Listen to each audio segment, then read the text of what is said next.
WhatsApp guys, welcome back to another informational video of trading.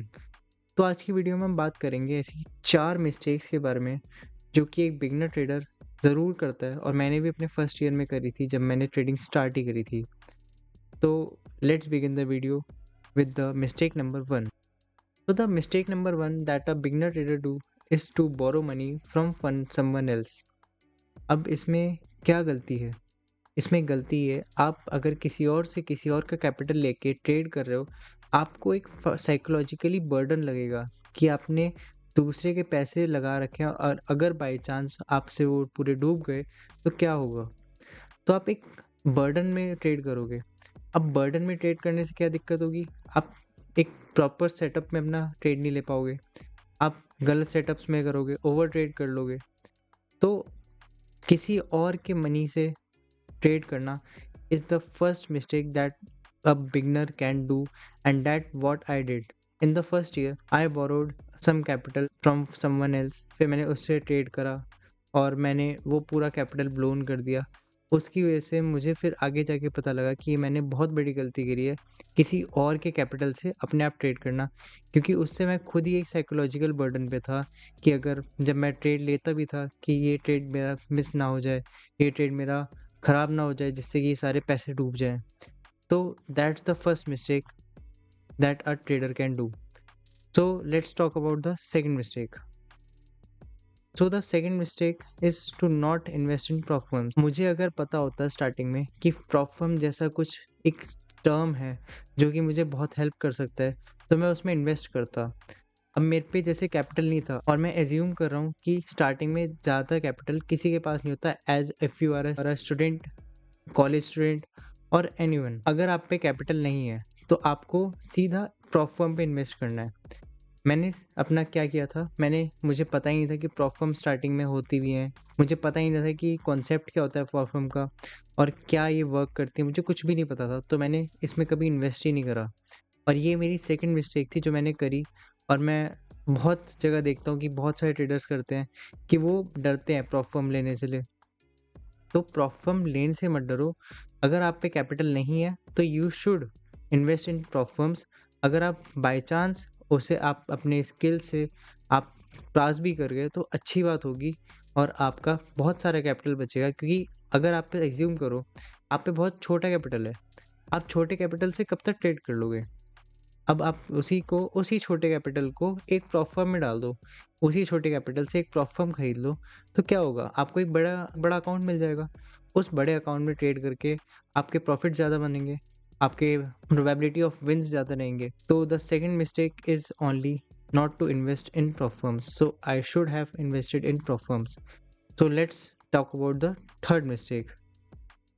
So the third mistake is not having a fixed time window. अब fix time window क्या है? पहले मैं जब start करी थी trading, तो मैं किसी भी टाइम किसी भी सेशन में अपना ट्रेड ले लेता था, and I always ended up losing the trade. तो मैंने ऐसा क्यों कहा? मैंने ऐसा इसलिए कहा कि जब मेरा फर्स्ट ईयर था या फिर कब जब मैं स्टार्ट किया था तब मुझे पता ही नहीं था कि ये ऐसा भी होता है कि लिक्विडिटी भी कुछ होता है, लिक्विडिटी ग्रैब भी होता है कुछ। मुझे पता ही नहीं था जब लंदन सेशन खुलते हैं तो बहुत लिक्विडिटी आती है मार्केट में। लंदन सेशन अब माना जाता है कंटिन्यूएशन के लिए, मुझे ऐसा पता ही नहीं था, मुझे तो बाद में आके पता लगा है। मुझे अगर अपने फर्स्ट ईयर में पता होता है ये सब तो मैं ऐसा ना करता। So having a fix time window is what you can have to avoid the mistake.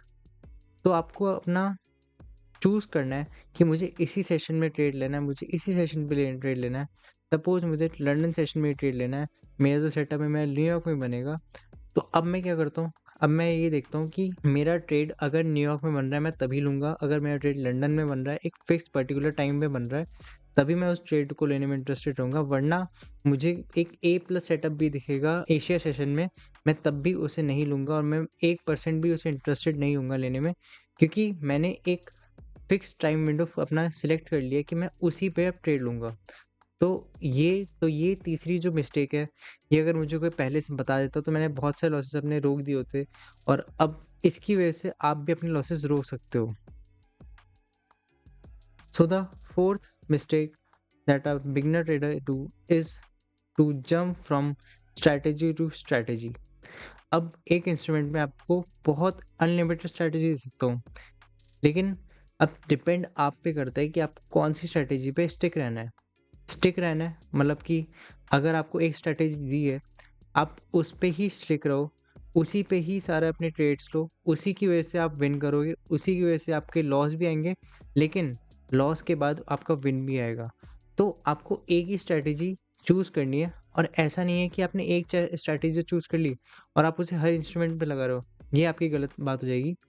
अगर आप एक स्ट्रैटेजी को चूज़ कर रहे हो, तो वो उसी इंस्ट्रूमेंट पे रखो जिसके लिए आपने चूज़ करी है, क्योंकि हर इंस्ट्रूमेंट डिफरेंटली वर्क करता है according to time, according to its pair कि कौन-सा वो पेयर है।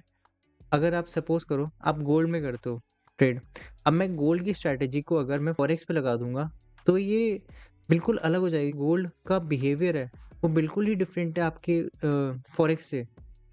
तो मैं गोल्ड को जब अगर फॉरेक्स पे लगाऊँगा तो ये मेरी बहुत बड़ी गलती हो जाएगी।